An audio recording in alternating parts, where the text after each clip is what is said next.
guys, welcome back to my YouTube channel. If it's your first time here, please don't forget to hit the notification bell so that you don't miss my other videos. On this video, we'll be talking about My Brother's Keeper Season 2 episode 238. La uDidi abuza uSibusiso ukuthi uzozizwa kanjani if aqala ukuthandana futhi, and irespond kaSibusiso was like, "This is your life, you don't need permission from me to start dating." UMshengu wavuka ajabulile, atshele umkakhe ukuthi uNcubeko akasalivuli icala, and uMaMchunu ethulile. Ayasukuma indoda, ithi iyocabula umkakhe, hhayi uMaMchunu yena akamuvi. Bambizela ama-paramedics, bayenza i-CPR, and kanjalo nje uMaMchunu wasishiya. uNdumiso akhala noDoga, and uMshengu yena afuna ukuthi uMaMchunu avuke. On the other hand, Khatha yena alungiselela umshado wakhe noDonga, akazi ukuthi umamezala wakhe ushonile.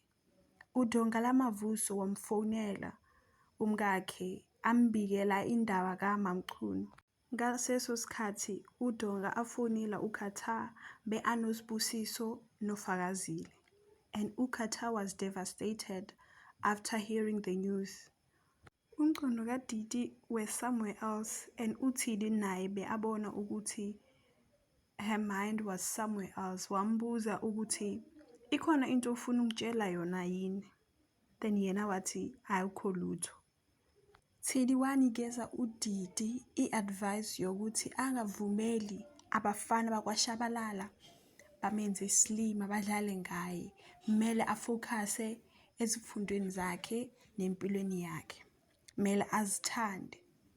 KwaShabalala everyone was crying, naye uNcubeko bekhona, and uNcubeko ucabanga ukuthi uyena obulale uMaMchunu. uSibusiso ubuza uThoba ukuthi bazophila kanjani ngaphandle kwaMaMchunu, because uMaMchunu bewuyena insikelo yakwaShabalala, and Thoba received a delivery lebe athengele ugogo wakhe, because uMaMchunu was always complaining that chopping veggies was hurting her ngenxa yokuthi une-arthritis, and Ndumiso yena ucabanga ukuthi uMaMchunu udle ushefu. uDonga Lamavuso watshela uNdumiso ukuthi uMaMchunu wabulawa inhliziyo ebuhlungu. Cunu kaMshengu suhambile, uyakhala uMshengu. uSibusiso akafuni ukuba ubaba kama-weekends noma holide.